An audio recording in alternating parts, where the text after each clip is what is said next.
Hi guys, നമ്മളിന്ന് ലാലേട്ടൻ്റെ weekend എപ്പിസോഡിൻ്റെ review ആണ്. അപ്പോൾ നമുക്കിന്ന് പറയാനുള്ളത് അനീഷ് അനുമോൾ കോമ്പോനെ കുറിച്ചുള്ള പ്രത്യേക റിവ്യൂ ആണ്. അപ്പോൾ പ്രൊമോ റിയാക്ഷൻ ഒന്നുമല്ല, ഒരു എപ്പിസോഡ് റിവ്യൂ എന്ന് മാത്രം കരുതിക്കൊണ്ട് നമുക്ക് വെയിറ്റപ്പ് ചെയ്യാം. കുറേ ലേറ്റായ ഒരു കണ്ടൻറ് റിവ്യൂ ആണ് ഇതേത്.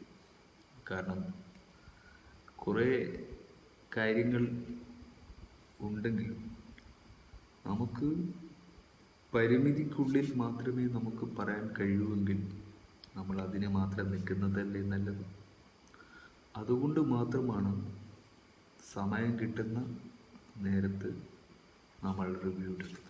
ബിസി ആയതുകൊണ്ടല്ല, ചില പരിധികൾ, സമയപരിധികളും ചില അവകാശമില്ലായ്മയും എല്ലായിടത്തും അങ്ങനെയാണ്. ബിഗ് ബോസിൽ മാത്രമല്ല, നീതി നിഷേധിക്കുക എന്ന് പറയുന്നത് ലോകത്തെല്ലായിടത്തും ഉണ്ട്.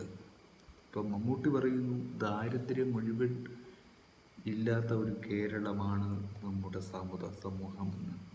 ഒട്ടുമല്ല.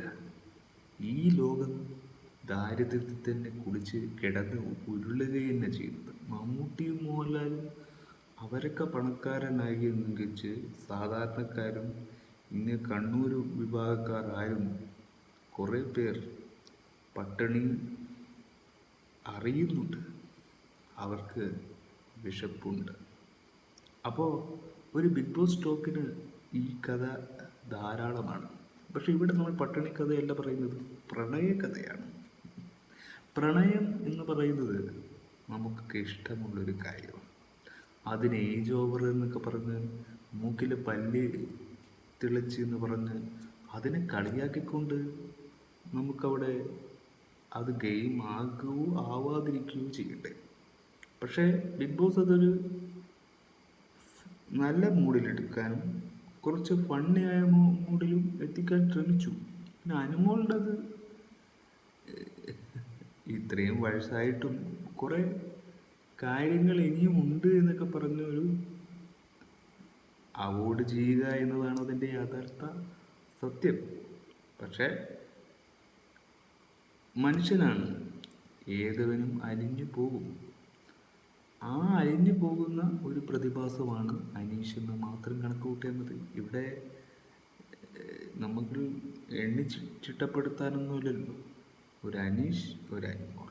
അപ്പോൾ എങ്ങനെയാണ് അനീഷ് അനുമോളിലേക്ക് അലിഞ്ഞത് എന്നത് നമുക്ക് കേട്ടുകൊണ്ട് നമുക്ക് വെയിറ്റപ്പ് ചെയ്യാം.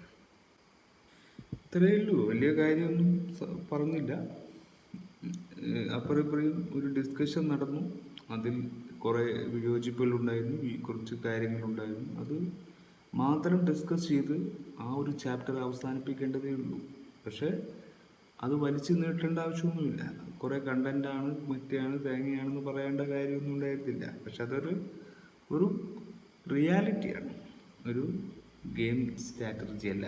അപ്പോൾ റിയലി തോന്നുന്ന ഒരു അട്രാക്ഷൻ ഒരു ആണിനും പെണ്ണിനും ഉണ്ടാകുന്ന ആ ഒരു സൈക്കോളജി നമ്മൾ ഉപയോഗിച്ചാൽ മതി. ഇവിടെ ഹ്യൂമൻ്റെ സൈക്കോളജിയാണ് ഈ ഒരു ബിഗ് ബോസ് ഷോയിൽ എന്നും ഉപയോഗിക്കേണ്ടത്. ഹ്യൂമൻ എങ്ങനെ പ്രകടിപ്പിക്കും, എന്തൊക്കെ വികാരങ്ങൾ അവൻക്കുണ്ടാകും, ആ സമയവും സന്ദർഭവും നോക്കി അവനോട് ഇടപെടുന്നതാണ് ഏതൊരു മനുഷ്യനും നല്ലത് എന്ന് തോന്നിപ്പോകുന്ന നിമിഷങ്ങളുണ്ട്.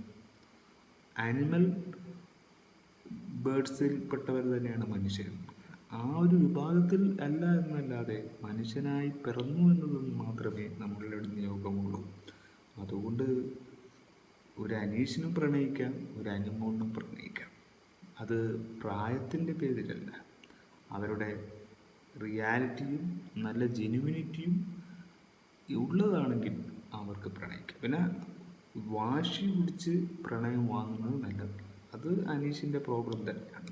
ആ പ്രോബ്ലത്തിന് അനീഷ് എണീറ്റ് പോയി. പക്ഷെ അനീഷിന് അവിടെ ഉത്തരം കിട്ടിയപ്പോൾ അനീഷിന് പിന്നെ ആ മറുപടി പിന്നെ കേൾക്കണ്ടായി. പിന്നെ ലിമിറ്റില്ലാതെ അനീഷ് ആ വാക്കുകൾ അവിടെ ചാപ്റ്റർ ക്ലോസ് ആക്കിയെന്നാണ് നമുക്ക് തോന്നിയത്. ഈ അവർ ക്രിസ്ത്യാനി, അനീഷ് ക്രിസ്ത്യാനിയും അനുമോൾ ഹിന്ദു ആയപ്പോൾ അത് രണ്ട് മതത്തിൻ്റെ പേരിൽ വേർപിരിയാൻ സാധ്യതയുണ്ടായോ എന്നും പറയാൻ കഴിയില്ല. അവിടെ എന്തെങ്കിലും സംഭവിക്കാം. അതിനു മുമ്പേ എന്തെങ്കിലും സംഭവിച്ചത് ശരി, ചിലപ്പോൾ നന്നാവും, ചിലപ്പോൾ നന്നായില്ലെന്ന് വരും. അപ്പോൾ ഈ എപ്പിസോഡ് ഇങ്ങനെയൊക്കെയാണ്. ഈ ആഴ്ച ആരും എവിക്ഷനൊന്നും എവിക്റ്റഡായി പോയിട്ടൊന്നുമില്ല. ഒരാൾ സേവായി, അത് അനു തന്നെയാണ്. അനുവിന് അതിനുള്ളൊരു ക്രെഡിറ്റ് കിട്ടി. അനീഷ് പ്രണയിച്ചത് കൊണ്ട് അനുമോൾ എന്ന് പറയുന്ന കണ്ടസ്റ്റൻസിന് അവിടെ സേവ്ഡ് ആവാൻ പറ്റി. അത് തന്നെ വലിയൊരു നിമിഷമാണ്. അതന്നെ വലിയൊരു അവാർഡായി അനുമോളിന് പ്രഖ്യാപിക്കാം. ഇഷ്ടം തോന്നുക ഒരാളോട്, അതൊന്നും നമ്മുടെ സമൂഹത്തിലേ ഇല്ലെന്നേ, നമ്മുടെ കുടുംബത്തിലില്ല. അത് പ്രഹസനം മാത്രമാണ് ഈ ലോകത്ത് നടക്കുന്നത്. ഒരാൾ കാര്യമായി ഇഷ്ടപ്പെടുകയോ അവരെ ഇതാക്കുക എന്നുള്ളൊരു വിഭാഗക്കാരല്ല ഇന്ന്.